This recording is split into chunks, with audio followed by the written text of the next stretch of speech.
Hi, everybody, and welcome to Keenan's Corner. This is the inaugural broadcast of what I hope will be a wildly successful podcast.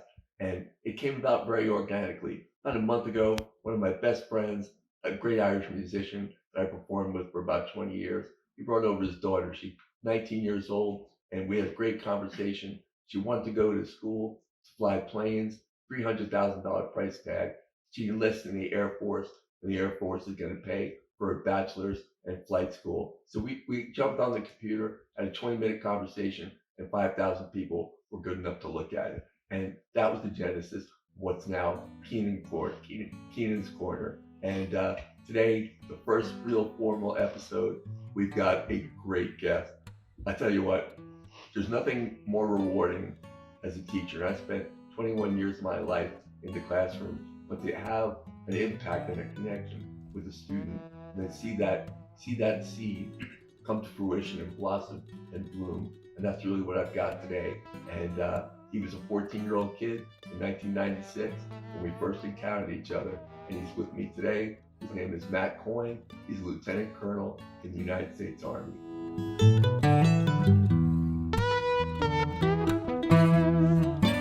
Colonel Coyne, Sir, welcome to Keenan's Corner. appreciate you having me. Oh. There's a lot of pressure with that intro right Oh there. my God, I A lot know. of pressure. You got a lot to live up to. Yeah. So let's take it all the way back to the beginning. Tell me about your parents, your siblings, life in the early life of Colonel Coyne. So appreciate that. Growing up in a Coyne household in Stony Point, one of 5 kids, great Irish Catholic family. Second oldest, I've got an older sister, Beth. Then comes myself, then Katie, my brother Tim, and then the baby Maggie. Life in the Coyne household was a little hectic growing up, as you can imagine. 5 little kids running around. But my parents, Matt and Ellen, saints in my eyes, Yes. really set a great foundation for us as an upbringing. And what did your parents do for their work? So my father's an accountant, a college professor, and financial advisor, so kind of does all of that. My mom used to work in marketing down in New York City back in the day.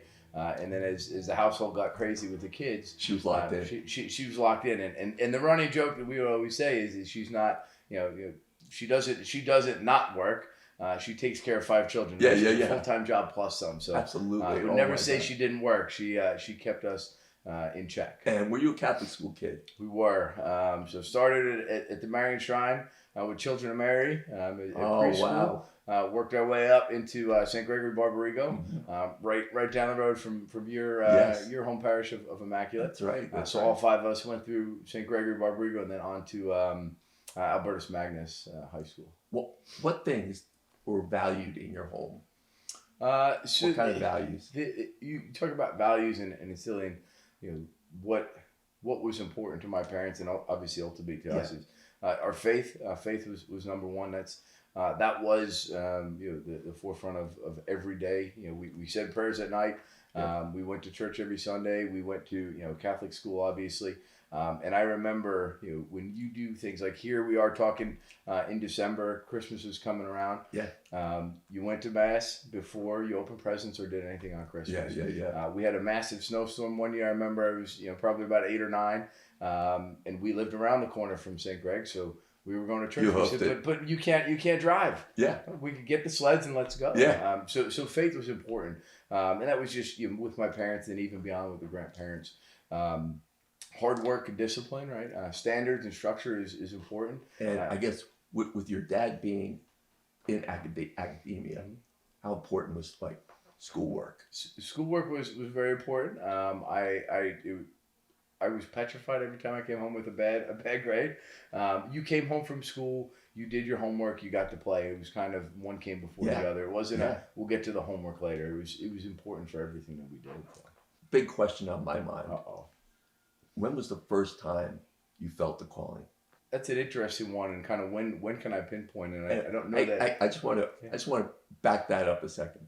So, friends, Matt is a career Army officer, and I served 4 years as a lieutenant, and it is a calling. It's not just a job. It really truly is a vocation. It's a way of life that demands intense work and rigor and discipline. and it's not for everyone. So it really is. I call it a vocation because it's a special thing. So let's get back to the calling.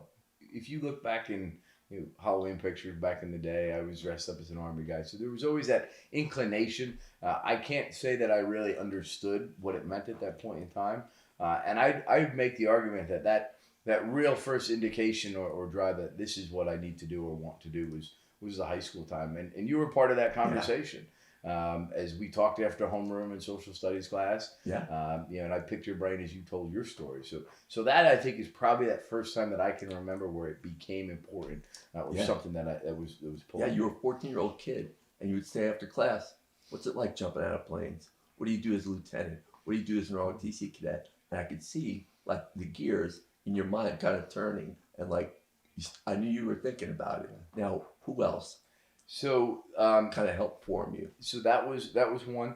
The other one that I'll say really was very impactful to my decision and path was a cross country coach named John Downey at Albertus. I was a senior when 9/11 happened. I was in the process of already. Hey, I want to go to West Point or do RTC. I want to do something based off of the conversations you and I had. And I was trying to figure out what that looked like. 9/11 happened. John Downey used to be a Marine, was then in the Army National Guard. Oh, wow. He was activated on 9/11 to go down to assist at Ground Zero. Yeah. And I was at that point, this is now brought into my backyard. And I wanted to go fight the fight. And I was about to walk to the recruiting station and say, let's do this. And John sat me down and he said, I appreciate your drive and desire. He goes, but you have a path that you're working towards to be a commissioned officer, so do it. Stay on target. And he kept me on that track through my senior year, really, as I went on to That's college. Huge. So. Amazing that you had that. Yeah, I mean, for me, by the time I was 14, I really felt the calling. Yeah. See, my grandfather fought in World War I. He immigrated from Ireland in 1906 and was waiting for citizenship for 11 years. 1917, the balloon goes up. My grandfather enlists, gets his rifle and a tin hat. They ship him off to France, and he's dodging bullets in the Argonne Forest in 1918. Yeah. Comes home, 1919, finally gets citizenship. And I'll tell you what, there was never a man who loved this country more. Okay. And then my father's generation, there was a draft. So you graduate high school and you enlist. And then it came to my generation, and both my brother John went to West Point, I went to Ford and ROTC, and it was just like, this is what you do. It was never forced, but this is what you do. Yeah. There's no higher calling. Yeah. And I think if my father didn't serve in the military. One of my grandfathers was in the Army Air Corps back in the day. Yeah. But it wasn't necessarily something that we talked about that we need to do. But service, and that goes back to those values. Service was a part of community service. Volunteer within the community. So I also had to drive it. Hey, military or law enforcement. So there was service in it, and I attribute all that back to the values that my parents really instilled in us. So. Let's talk about the decision: West Point or ROTC. Talk about that thought process. So I wanted West Point initially.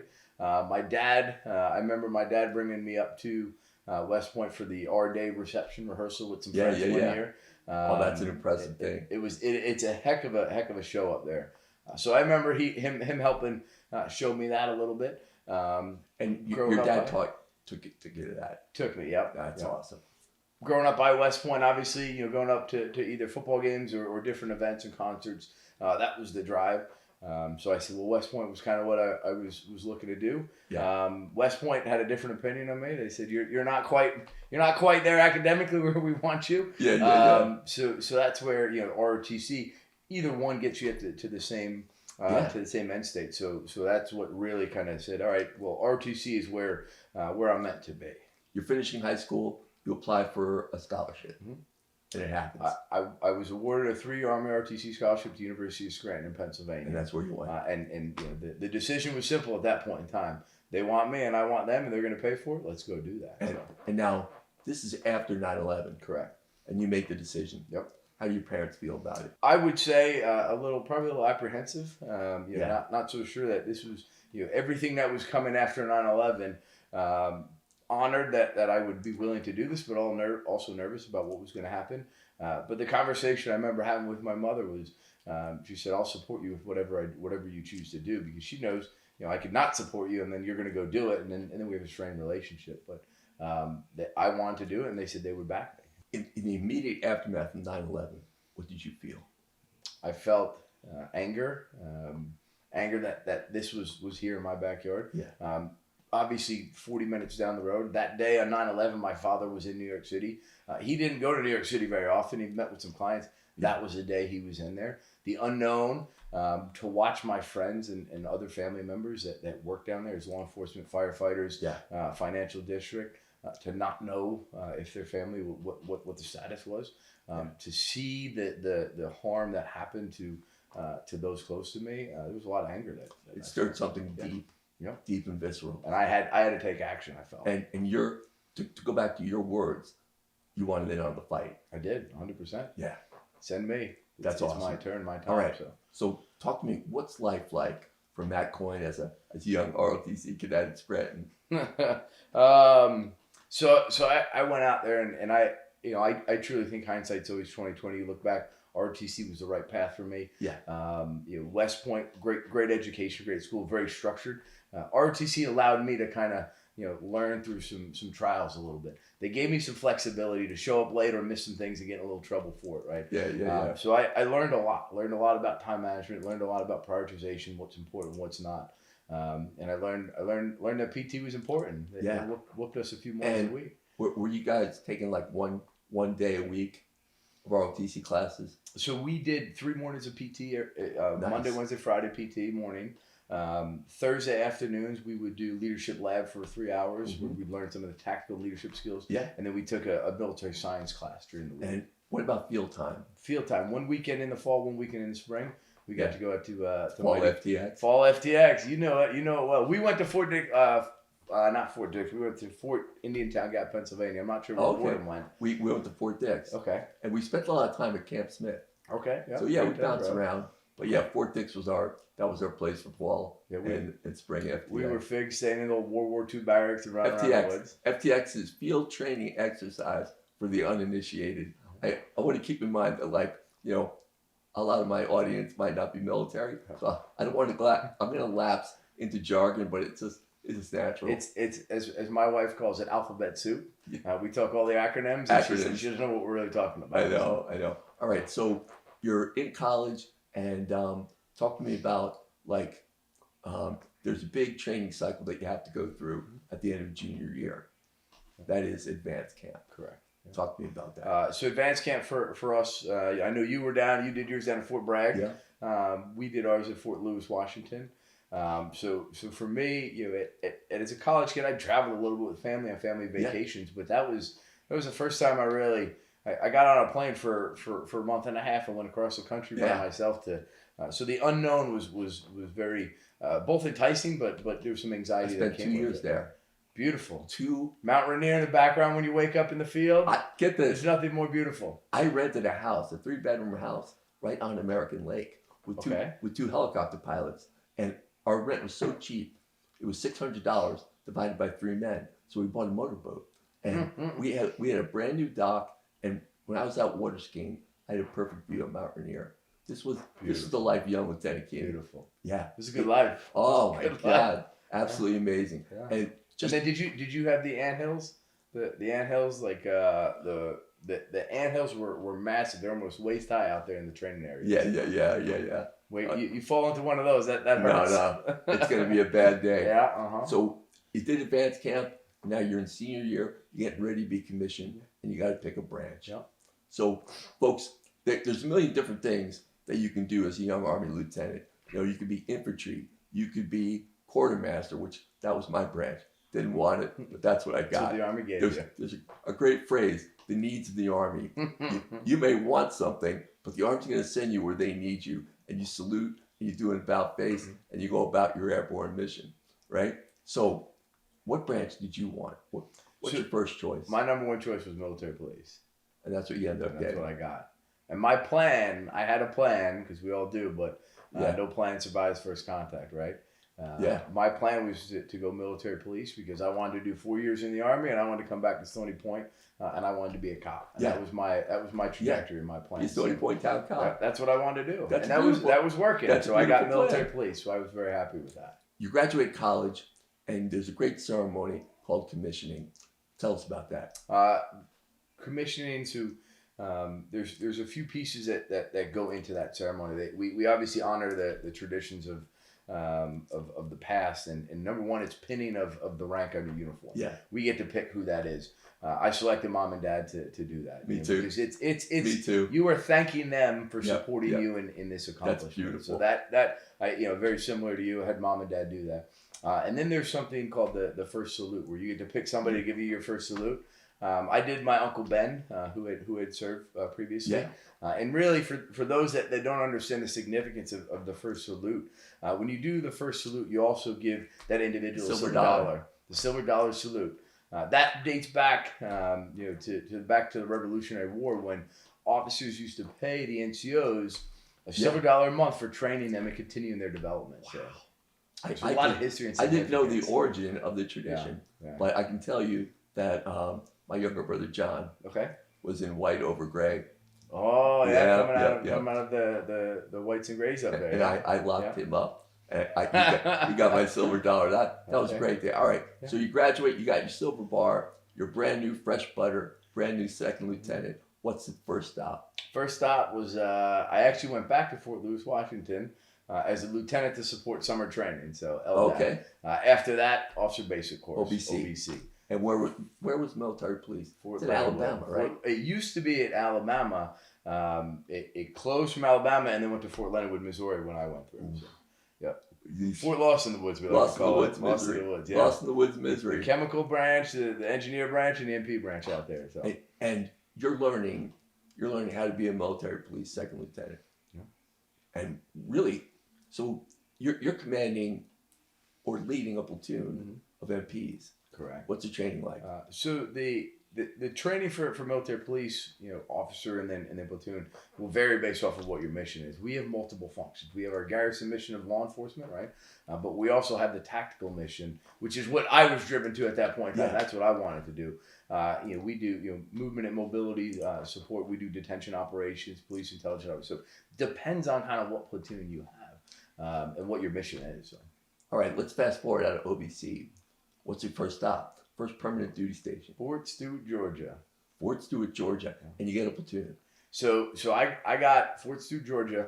I'm driving down in December. It's cold up here in New York, snowy. I stopped home for Christmas, driving down. Yeah. And I'm in shorts and a t-shirt in Georgia, and everybody's like, "It's cold." I said, "It was cold where I came from." Yeah. So culture shock going down to Georgia first, right? Oh my God, yeah. Boy from New York going down is a little bit different.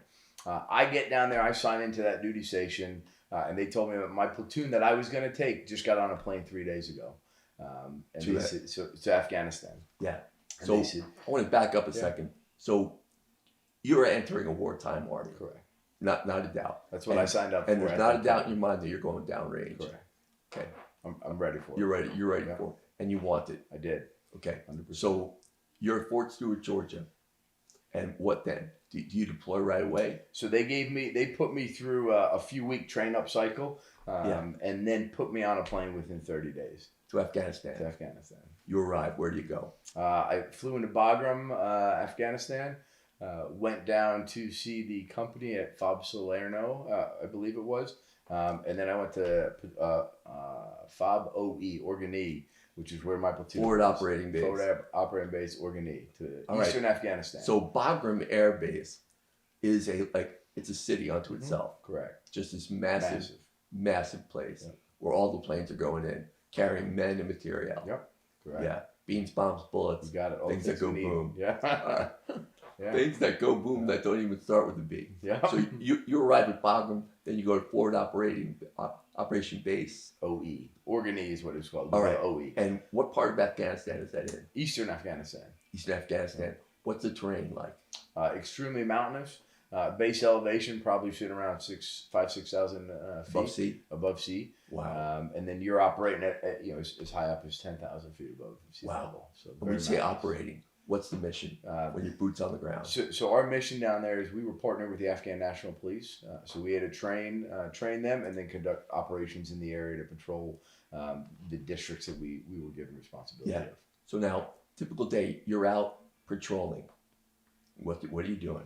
So our days, because of the terrain and the geographic nature of Afghanistan. FOB is where we're based out of, but we would go on a mission. Our missions would usually be extended missions for anywhere from 3 to 5 days to 3 to 4 weeks. And you would go and hang out in the district, the police station, or somewhere out in the villages. Yeah. You would do some training and rehearsals with the police, and then you would go out and you'd walk the mountains, you'd walk through the villages, you'd try and build relationships. Also, obviously, identify those that are not welcome. And is your rucksack your life at that point? Your rucksack or your Humvee depends on where you are, what you're doing. What you got on your back or in your vehicle is what you got. Right. Wow. Yeah. And all right, I got to ask this question. First time you felt that you were in harm's way, or was there a time on that first deployment? So I would say it was actually my first mission that I went on is when it sunk in. I had an understanding, but when I went out on that first mission, 3 vehicles ahead of me got hit by an IED. And that was kind of that wake up call. I said, "This is real life. This is real.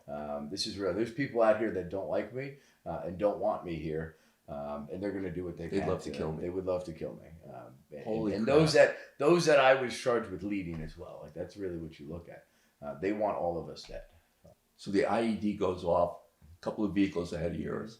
Big pucker factor. Yep, definitely a wake up call. Wow. Were you ever exposed to like small weapons fire coming from the enemy? So that not on that particular mission, but multiple times throughout that deployment, it basically just become your daily way of life. You could expect that people were gonna shoot at you or try and blow you up. And you're returning fire. Yep, 100%. And what's the weapon? My personal weapon was an M4 with a 203 grenade launcher on the bottom of it. Oh baby! Also had a Beretta 9mm sidearm on me as well. I got to tell you, our weapon we in training. We still have the M16A1. Okay, yeah. And then we got to the A2s with the 203 grenade launcher. Mm-hmm. Oh, folks, for those of you uninitiated, Matt got a perk and a smile when he talked about so it's an M4, which looks like an M16 with this little tube on the bottom of the barrel that carries a grenade launcher, and you can be extremely accurate with this grenade launcher. I mean, pop. Yeah, you just lob this thing in. We used to train shooting at tanks. Yeah. Old disabled tanks at Fort Knox and Fort Bragg. Mm-hmm. And this, you could plunk one. You could, yeah. Oh, fun. baby. Fun, yeah. Oh, so you were M4 with the 203 and a Beretta 9mm just for a backup. Yeah. And you're returning fire. Yeah. So at that point, you're an MP, yes, but you're infantry. Yeah. So I just joke, they call MP multi-purpose. Yeah. Because we can do multiple things. So I have to ask, even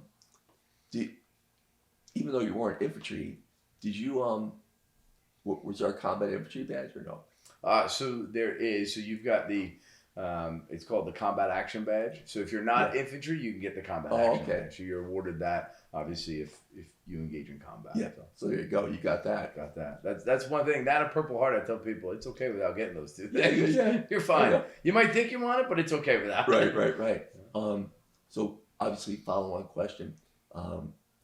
Any of the people your platoon, all men or men and women? Men and women, female platoon sergeant, female squad leaders, female soldiers, men and women in the MP Corps. So and great group of folks. So here's one of the things that I loved about the service, and it's really amplified in my hut in Honduras. We lived in these huts called hooches. Yeah. And I got there, and here I am, this pasty-faced Irish kid from the Bronx, originally, and Rockland County, and I get in this hut, and one guy's an African-American first lieutenant, and the other's Puerto Rican first lieutenant. Here I am, whiter than white bread, and it worked beautifully because we all got there the same way. Meritocracy, college ROTC, did all the right things, and that's one of the things I loved about the Army. Yeah. And society goes, we go off kilter, and there's a lot of woke and crazy agendas going on, but this meritocracy. You look at that platoon that I led, and young men and women from all over the country. Yeah. Folks that in Eastern Afghanistan, it's mountainous and snowy, so the winter was cold and snowy, right? I had a kid from Texas who had never seen snow before. He said, what's this white stuff that's coming down here? But just the folks come from all over and united. religion, gender, race, none of that All goes matters. out the door. You wear a uniform that says U.S. Army over your Yeah. over your heart for a reason. And it's all about the unit. It's all about that organization you're part And of. how long was that first deployment? That first deployment was about 13 months, so just over a year. Wow. And I have to ask, soldiers critically wounded or KIA? Fortunately for me as a platoon leader, nobody was killed. We had a few injured that ended up having to come home for injuries, but everybody made it. As the company did lose a soldier and a number others injured. So That's rough stuff. And then units that so I was attached as a platoon. We were attached to an infantry battalion.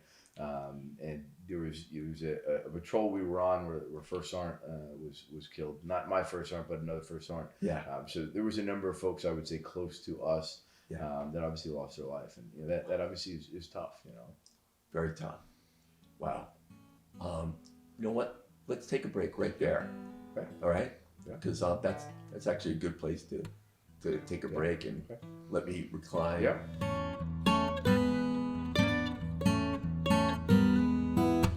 Hey folks, I hope you're enjoying this podcast. We got an amazing guest, Army Lieutenant Colonel Matt Coyne. This is just fantastic. He's got a lot more to tell us about his incredible story, his incredible journey as one of our nation's finest, an officer and a gentleman, episode 1 with Matt Coyne. Now, I also want to turn your attention to the book I wrote. Over the first 6 months of the pandemic, I've dictated 90,000 words, and it came out as The Road to Resilience, the Billy Keenan story. If you'd like to get a copy and learn more about my journey through life, through good times and bad, go on to Amazon.com or BarnesandNoble.com and enjoy the read.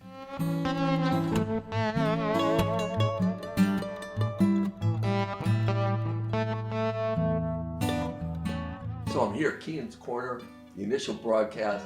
Our subject, our guest, we're honored to have him, Lieutenant Colonel Matt Coyne.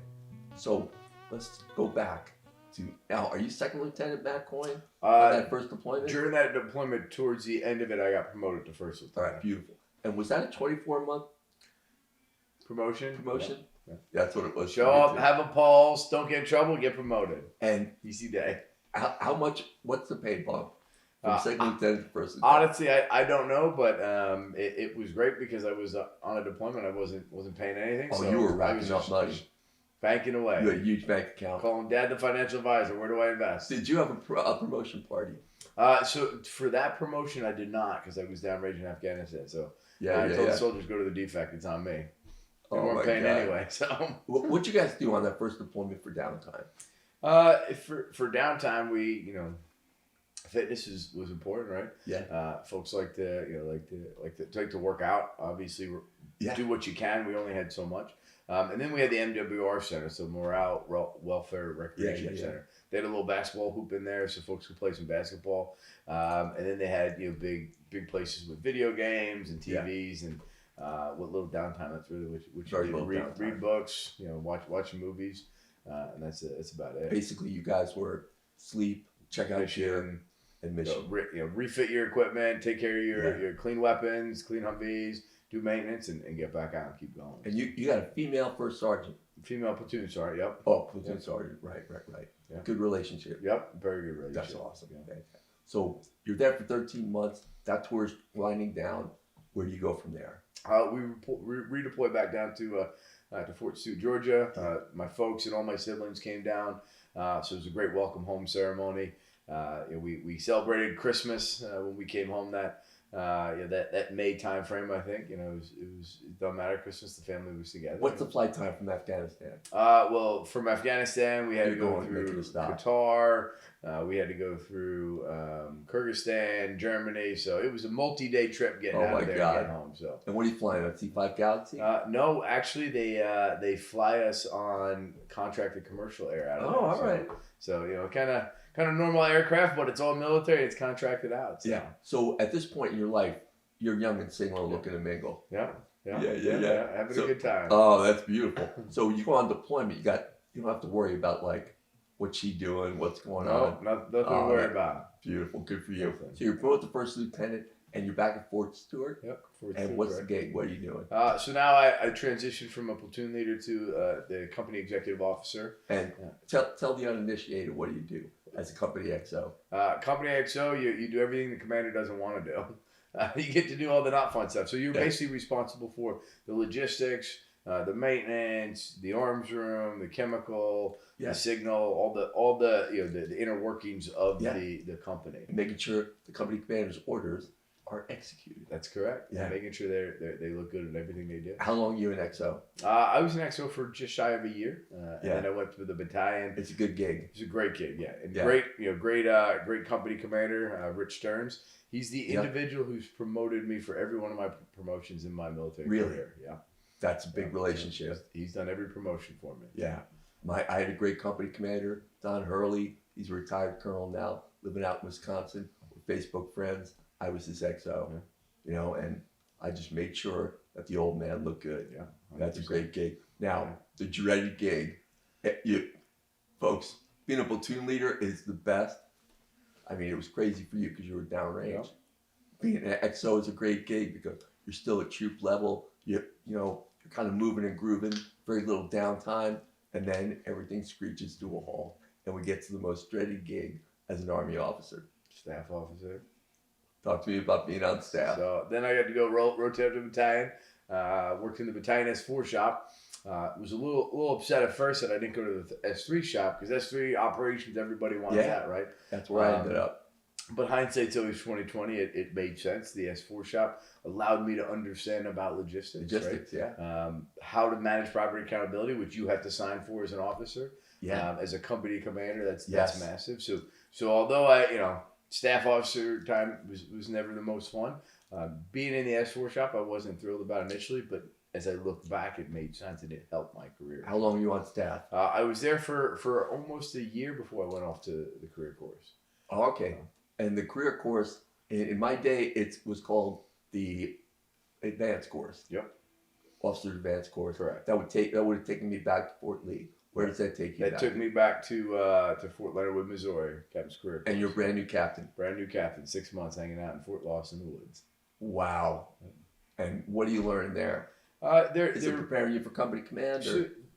Part of that also, really increasing your knowledge set with regards to being a staff officer, learning the military decision making process, MDMP, doing iterations of that. Yeah.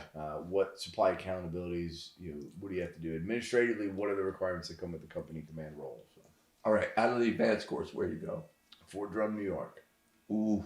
Yeah. Oh. So I wanted to go somewhere cold because I was done with the Georgia. Heat. I wanted Alaska or I wanted Fort Carson, Colorado. Oh, the Golden Triangle. That's Fort it. Carson, Fort Lewis, and Fort Ord. Yep. And I requested Fort Lewis, and I got Lewis. Yeah. And one of my best friends, a girl, Diane Del Rosso, her dad was a general officer. Mm-hmm. She got Monterey, and I used to go down. When I got tired of the Seattle rain, I'd go down to Monterey and see California, hang out with Diane. Yeah. That's like one of the best things about being in the Army. You have friends everywhere. Does not matter. Call them at any point in time and pick up where you left off. You can always find a couch to crash on. Absolutely. All right. So you're out of the advanced course, and where do you go again? Fort Drum, New York. Fort Drum, okay. Carson wasn't available. There was a few slots to Alaska. A few other kids wanted it. Nobody wanted to go to Drum. And I'm like, well, Drum's cold still. It's snowy. I'm good. And it's New York, so it's somewhat close to home. So let me check it out. 10th Mountain Infantry. Yeah. So that's a high-speed unit. It is. They're always combat ready. If you look at 10th Mountain Division over the last few years, everybody talks 82nd, 101st. 10th Mountain Division, arguably one of the most deployed units in the last 25, 30 years. Really? Relatively young unit at Fort Drum, too. Their history dates back to World War I, World War II. Yeah. But they were deactivated for a period of time and reactivated at Fort Drum, New York in 1984, the same year I was born. And it sounds like then, once you're with 10th Mountain, that there's another deployment. There is. This time as a staff officer. I went on division staff, so seeing the Army from a much higher level. Yeah. Two-star general level headquarters. Yeah. I trained up with them for upwards of about 7-8 months before I got on a plane and went back to Afghanistan. Yeah. Second time down south, this time in Kandahar. Oh, right. It was hot down there. Yeah.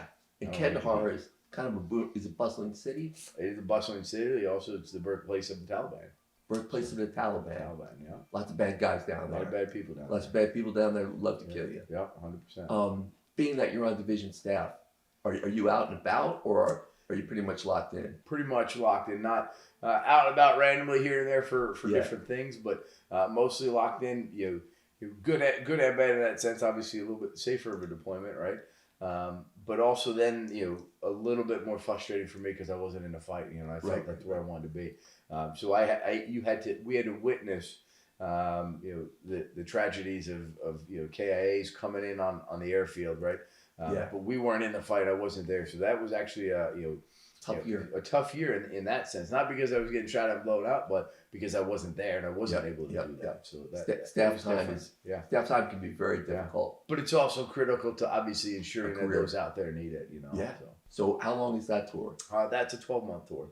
12-month tour, and you're on division staff. Yeah. And you're seeing the Army from the lofty heights Yeah. and what goes on at that level. And then after that, let me ask, what's the threat level in Kandahar? Threat level at that time was pretty high. And what year is this? 2000. You're gonna make me lie on that. That was around 2009. 2009, 10. 2009. Yeah, 9-10 was the deployment, I believe. You're out of Kandahar. So it's the time. It's also I was in Afghanistan When they got Bin Laden? when they got Bin Laden. So yeah, What was that like? interesting times. There was almost a sense of relief that we got him, but also realized at that point in time what we were doing was so far disconnected from him that the fight was still there. So while a victory, it wasn't a victory in the fight we were dealing with at our current time. Right. So It was just one guy. it was a ceremonial victory. Yeah. If you kind of look at it in that And sense, the real enemy is is still there. he's moving and grooving. Yeah. Wow. That's an interesting perspective because so many people view Bin Laden like this is a great victory for the forces of right.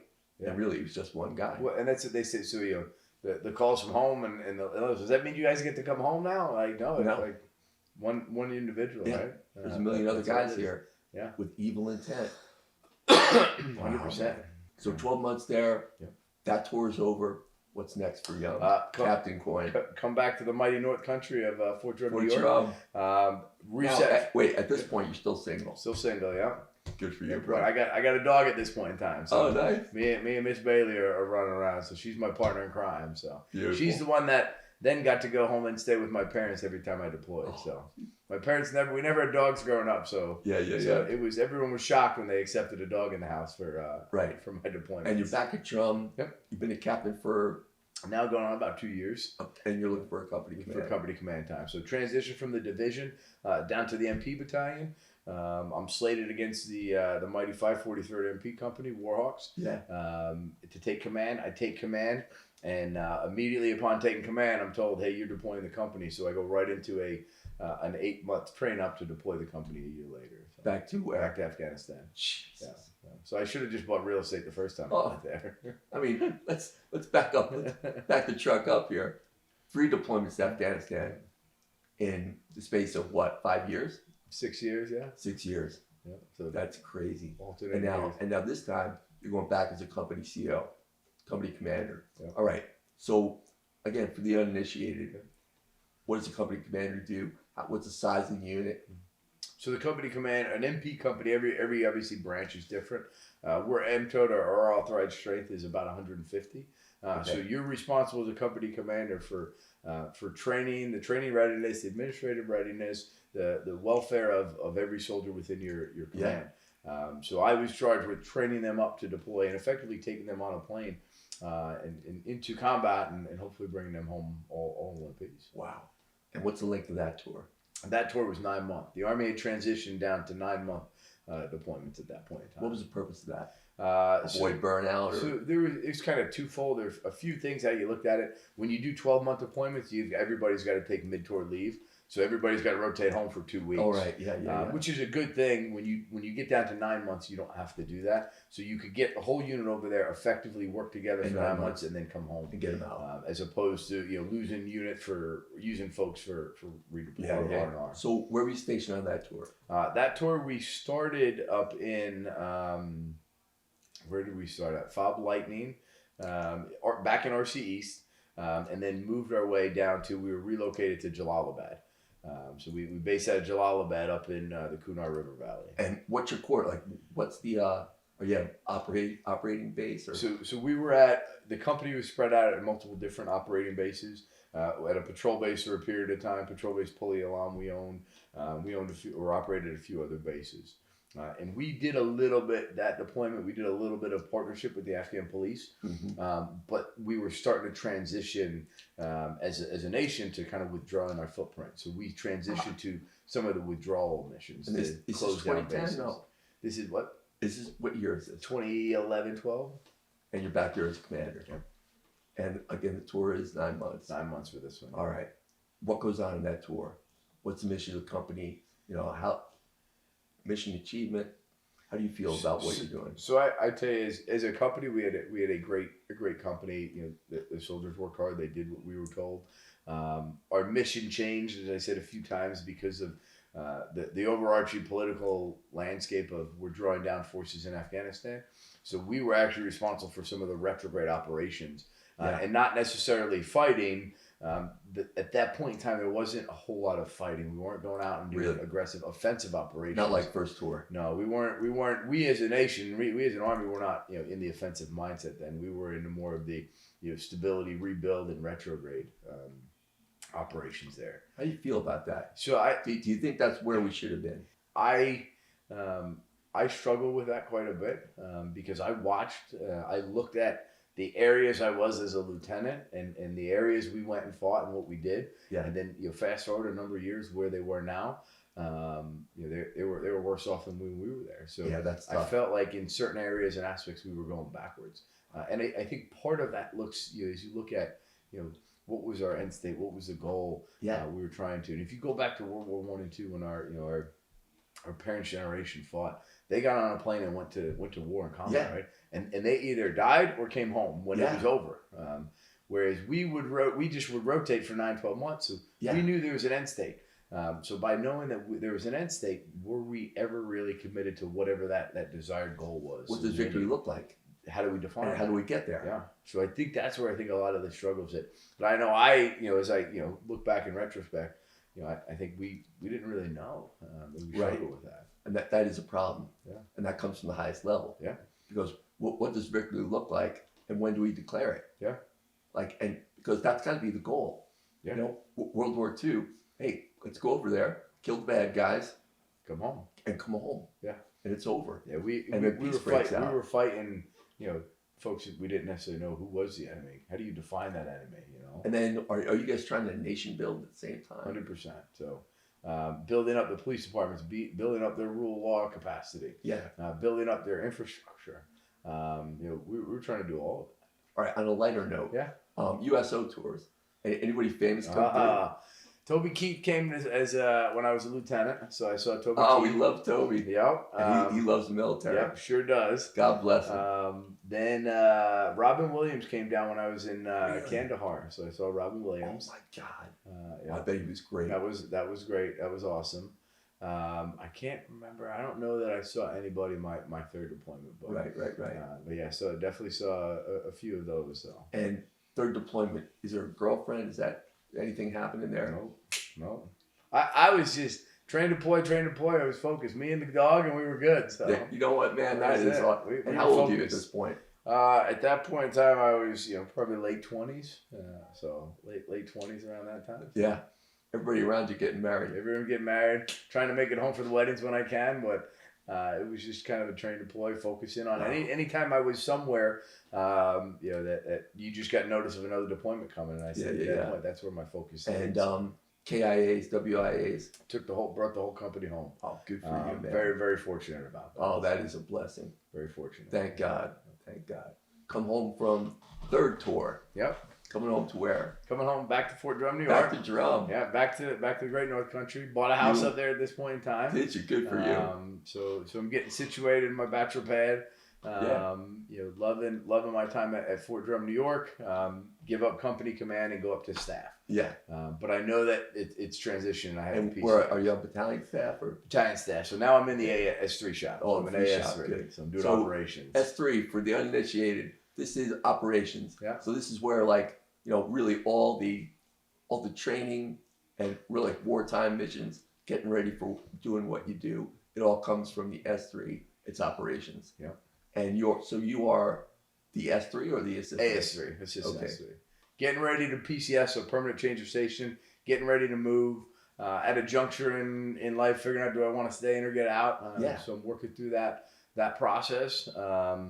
And that's where, you know, kind of the big turning point that changed the Let's direction of talk my about life that. with my now wife. That's where this entered into the mix. And you're 20, 27? 29. I was 28 when I met her, I think. Yeah. Okay. All right. Yeah. So, and let's talk about the process Yeah. of thinking about, do I stay? Yeah. Do I make it a career? You're doing really well. You've got 3 deployments. Mm-hmm. You know, you're moving and grooving. Yep. And you got a career laid out in front of you. Yep. Talk about the process. Throughout my career, I would say there's probably about 3 junctures that I really thought heavily about it. Yeah. And this is where I thought the most seriously. The first time when I was more of a lieutenant before captain's career course, I thought that's when my initial juncture was to go home, be a cop, and get out. I was loving what I was doing. I was moving and grooving.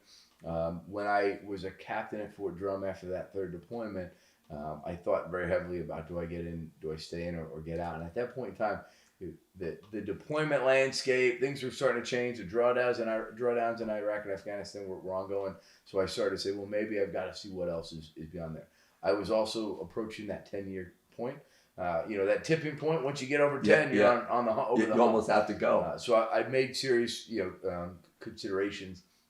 Obviously, I ended up staying in, but I chose my follow-on duty station based off of posturing me to get out. Really? So I chose to move to Fort Dix, New Jersey as my next duty station with the intent of doing that and transition out. Thinking that you would get out from Dix. But instead, Dix recharged me and jumped off Really? from there. So, yeah. And it's your girlfriend at this point. Correct. And where is she? So she's a pharmacist living in upstate New York. We started dating. You're at Dix. I'm at Dix. So we started dating when I was at Fort Drum, New York. I knew her mother before I knew her. They introduced us. That's amazing. And so Fort Dix, geographically, that's like South Central Jersey. Correct. Okay, good. It's about a 5.5 hour drive from Fort Drum. So Okay. So we started dating That's 2 a months later. distance thing. 2 months later, I moved to Fort Dix. So Wow. the first 2 months we were in the same state, same city, Yeah. and then I moved down to Fort Dix. And So. it's an interesting story you were telling me how you met. So her mother used to date a guy who in my hunting camp I belonged to. They introduced us, kind of set us up. Hunting camp. Hunting camp, Okay. yeah. So they introduced us at hunting camp after guys' weekend. I hadn't showered all weekend. She hadn't showered all weekend. I got her phone number. I said, just to appease everybody, I'll take you out to dinner. We set up 4 dinner dates. She canceled every one of them. And the 5th one, she finally said, all right, at least I'll go get a free dinner. And the rest is history. That's amazing. You know, I really did the one thing that you're not supposed to do prior to a foreign deployment. Came home, right? I was supposed to deploy to Honduras, January 92. Came home for Christmas. Me and my buddy are out for a couple of beers. Mm-hmm.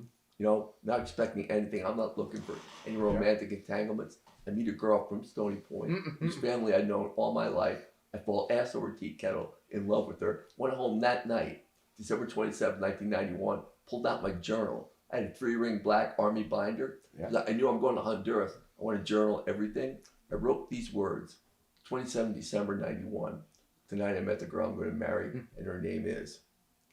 Went to Honduras, sent 180 letters, letter for every day I was there. Isn't that wild? That's discipline right there. I'm telling you.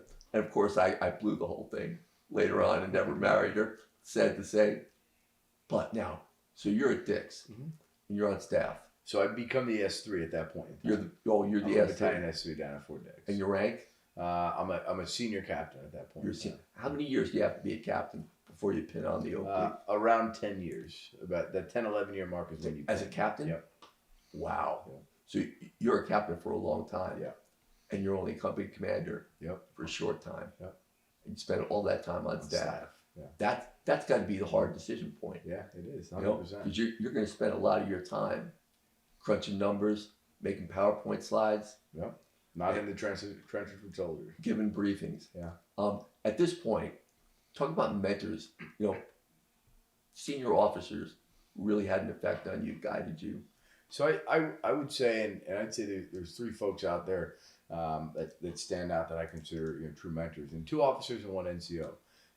Because who you define on what a mentor is in the Army is, or in life, it can be anybody. That's right. So the one individual who I mentioned earlier, who's done every one of my promotions, Rich Stearns. He was one of my first company commanders, and he's the guy that just was there for every step, and really That's amazing. really kept me on the right track and took care of me in times when I needed help. Next one is a guy named Doug Curtis. Both of them full-blood colonels right now. One's Really? in command, one's about to be in command. Doug Curtis Brigade? Brigade command. Wow. Yeah. Doug was he was the captain career course instructor for me. Oh, really? And he beat things into my head. I would always look for the easy answer. Hey, just tell me, sir. And he's like, go look it up in the regulation. Go look it up in the book. And he taught me a lot at that point in time. Went on to become, I was his battalion XO. I'm getting ahead of myself. So I worked for him as a battalion commander. You were his battalion XO. Correct. So that was obviously later on. And then there was as a major. As a major. Okay. Yeah. And then there was an NCO named, he's now Major Matt Salvaggio. I knew him when I was a young captain. He was a master sergeant. Really? Loved to drink beers with him. And he used to give me that good NCO conversation and say, you need, let me explain this to you, young man, is what he would say. Yes. So the way the dynamic works, you could be a young lieutenant and you're technically the platoon leader, but most of your soldiers are older than you. Yeah. And you gotta perform and gain their respect. Yeah. Because they're not gonna follow you as a leader. Correct. Unless you're one push up better than they are. 100%. Yeah. And and you have to forge a relationship with your NCOs. Yeah. Platoon sergeants and squad leaders. It's it's a very interesting dynamic. All right, so now let's fast forward. You're a major. Where are you? So you fast forward as a major. Oh wait, am I skipping any other deployments? No other deployments. Okay. No combat deployments. Leave Fort Dix, New Jersey. I go to the Command and General Staff College, a major school. CGSC. And where's that? So I didn't do resident at Fort Leavenworth. I did the satellite for 3 months down at Fort Belvoir, Virginia, because I also went to the FBI National Academy. You did. So the Army sent me there as a part of my progression. Now, is that like the FBI curriculum? So you've got the FBI Agent Academy, and then you have the National Academy, where they bring senior law enforcement officials from throughout the U.S. and the world. Yeah. 3 or 4 times a year, you come together for 3 months. They do academics, they do physical fitness, they do leadership development.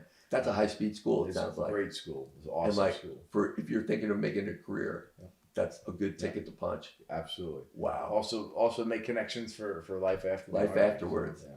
All right.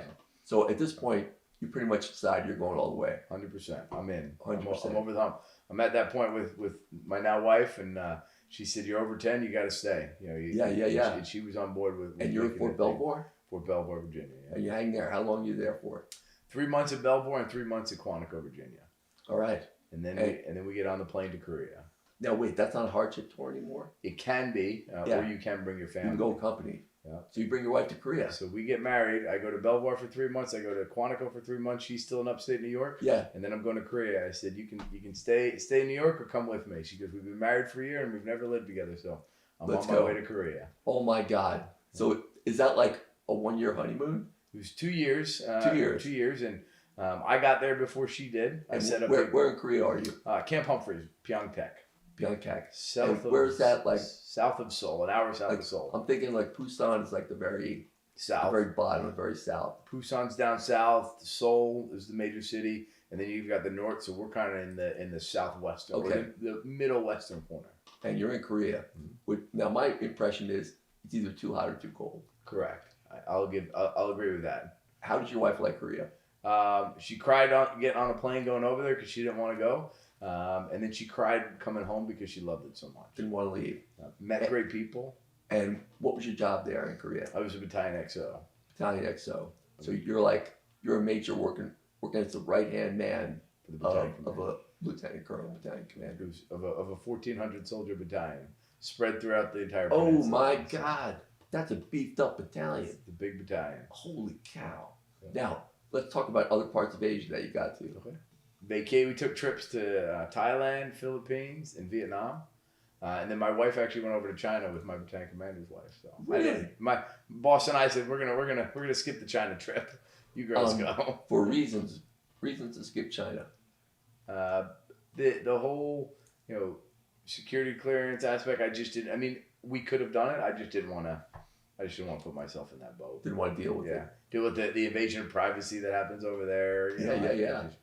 I opted not to do that. Do you consider China our enemy? I do. Yeah. Why so? I mean, I've got my reasons, but I want to hear yours. I think that they don't see our way of life as an acceptable way of life, and they want to see it gone. I see them as wanting to totally dissemble or tear apart our way of life, and I think they're attacking us on a bunch of different fronts. Yeah, I won't disagree with that. Yeah, there's cyber, there's Southwest border, there's fentanyl, and I see the amount of folks that want to come to our country for education and to live, and that come from that country to do that. I see them seeing that as a threat. Why do you want to go there instead of stay here? So I see that as a reason. Yeah. Boy, oh boy, we could really get going on this. It's a whole other Keenan's Corner podcast. I know. So, all right, you're in Korea for 2 years. 2 years, yeah. 2 beautiful years on the rock. Yeah. And so you finished there. Are you Battalion XO the whole time? For 2 years, yeah. That's great, awesome. And now you're a major, and you're a career officer. Yeah. What's next? You come home from Korea. I come home from Korea. I get a great, unique opportunity in the Army called Training with Industry, where the Army sends you to work with a civilian company for a year. Wear a suit and tie. Wear a suit and tie. Wear whatever they wear. For how long? For a whole year. And I did with the Commission on Accreditation for Law Enforcement Agencies in Gainesville, Virginia. For a year. Great opportunity. And you and your wife head down to Gainesville. Now, where in Virginia is Gainesville? So it's right outside D.C. It's probably about an hour west of D.C. So north of Richmond? Yep. Close to the Pentagon. Fairfax, all that. All right. So you're there for a year in Gainesville. And what's next? The ultimate penance. Staff officer in the Pentagon. Whoa. So we never actually had to move, but the jobs I moved from. And what year is this? This was 2020.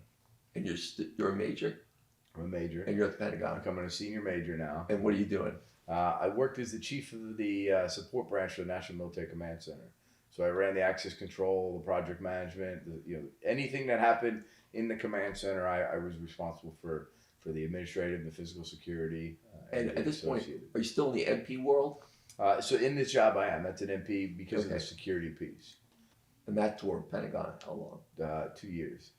2 years. Mm-hmm. At this point, no kids? At this point, we have our first child. Right. Yeah, so and what you have? We had a girl, Jameson. And what year? Joan. Oh, you put me on the spot on that one. Yeah, March.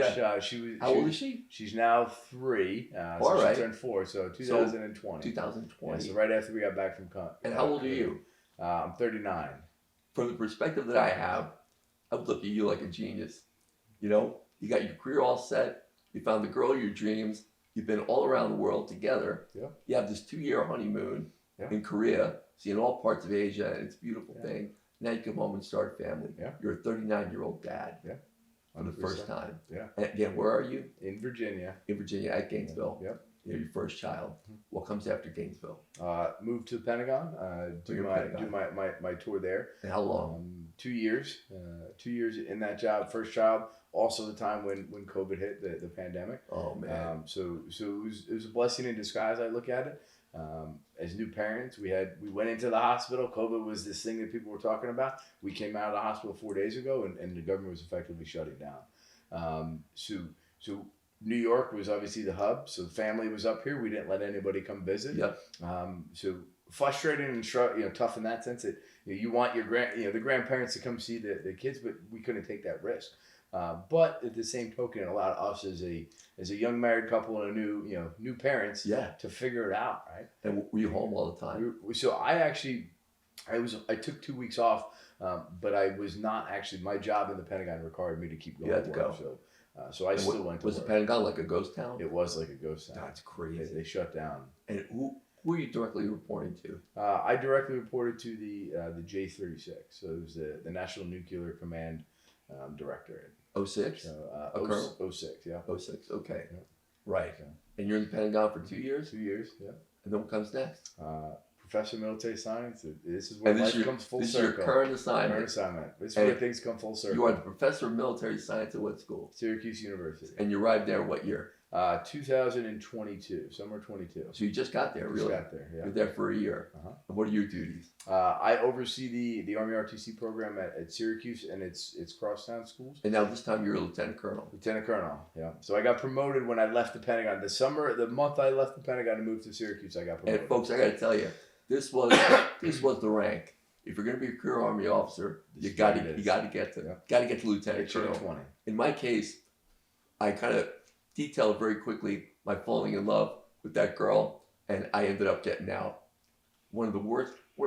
If I could go back and do a life mulligan, I would have gotten engaged to the girl, married her a year later. Like she was still in college, so that was a snag, and I desperately wanted to be with her. So I went home. The unit that I was coming home to back at Fort Lewis was getting ready for Somalia, and I looked at that, and they were going to hold me over. They were not going to let Stop loss. They were not going to let me ETS, and finally they relented, let me go, and I was glad enough to be home, but I never counted on the transition being so tough. Yeah, it was difficult. I knew who I was in the Army. Yeah. I was Bill Keenan, company commander, rootin' tootin', super duper paratrooper. Wore the uniform. Came home. Yeah. Got into civilian clothes. Got a great job in the pharmaceutical industry as a sales rep, making a ton of money, but the suit never fit. Yeah. Suit never fit. It's tough. Yeah. So now you're up at ROTC, and you got a big program. Talk to me. We've got 116 cadets up there. So tier 4, so the tier 5 is the biggest, so we're right below that. Great kids from freshmen through seniors. As I look at it, that's where I started as a cadet. That's really what formulated my career and who I was as a young Army officer. So the opportunity to give back really is important in that sense. But also, as I look at it now, as a 35, 39-year-old old guy, a lieutenant colonel, it keeps me young and energetic. Doing PT with these kids now, right? Yeah. The life that they have ahead of them still is just extremely refreshing. And you're pumped up to be part of it. And my wife reminds me, remember, you're not 18, so don't kill yourself. Yeah. So are you teaching now? I do. So I oversee the whole program, but I teach the seniors. Yeah, so I teach the guys and girls are getting ready to be commissioned. They commissioned May 10th. Yeah. Oh my God. That's awesome. 100%. So. And so you've been there since 2021. So since 2020, so 22. So I've got just a year and a half under my belt. So. And what's the future look like? The future is it depends on this assignment. Hopefully, this assignment will lead to me having the opportunity to retire and then figure out what I want to do when I grow up. But, how old will you be when you retire? 42 years old. Yeah.